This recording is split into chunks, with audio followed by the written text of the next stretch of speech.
Washing a dirty bottle without a brush is very easy. First, add a few drops of detergent and some water. Close the bottle and shake it well. Then rinse the bottle thoroughly with running water.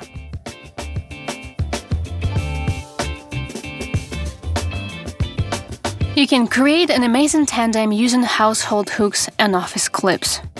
Attach a clip to bags of nuts and dried fruits that you store in the fridge, or any small packages or tubes. Now you can organize extra storage space on the door of your fridge. Simply attach hooks and hang the bags and packages on the clips. If your sauerkraut is getting sour and sour, to prevent this process, divide the sauerkraut into bags and put them in the freezer. Frozen sauerkraut stores well and retains its qualities. Before use, thaw it in the fridge.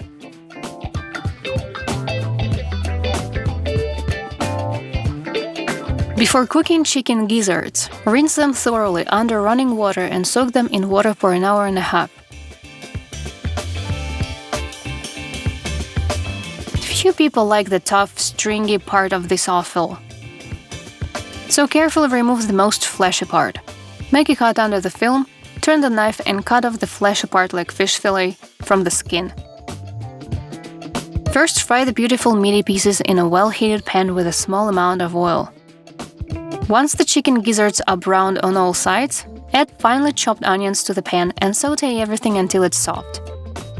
Add spices and seasonings to taste. Heat the contents of the pan for another couple of minutes and remove from heat. Sauerkraut thaws perfectly in 12 hours in the fridge. Chop up the contents of a bag bit with scissors so that there are not too many long pieces of a cabbage in the finished dish.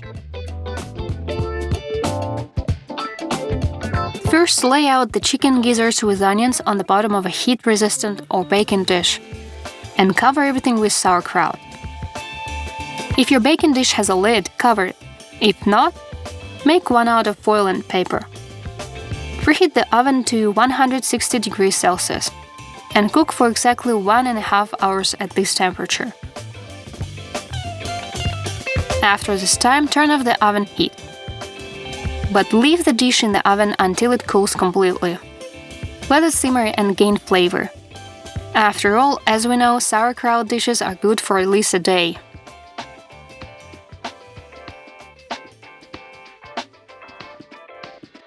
On tea bags, there are often small cuts. If there is no cut, make one with scissors. Thread a string through the tag and into the cut. Now you can brew your tea without losing the bag. I have an interesting way to soften a hard avocado in just 5 hours. Take a ripe banana and wrap it tightly in foil together with the hard avocado. Put it in a dry, dark place for 5 hours. After 5 hours, check if the avocado has become slightly softer. If it's not soft enough to use, wrap it back up in foil and let it sit for another 7 hours. Now the avocado is perfectly soft and ready to use.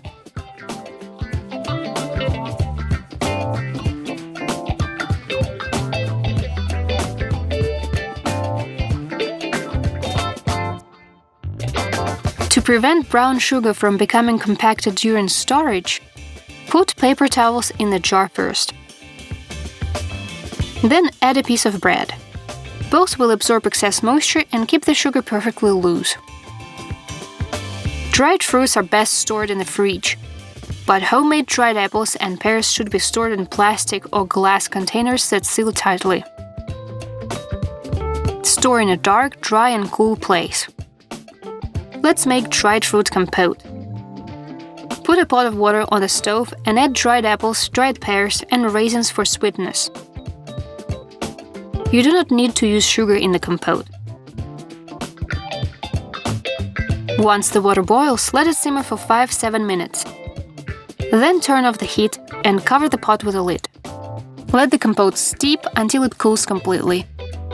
Strain the cooled compote since not everyone likes boiled fruit in their drink. You can use these fruits in porridge or sweet casseroles and boiled dried fruits make excellent baked goods.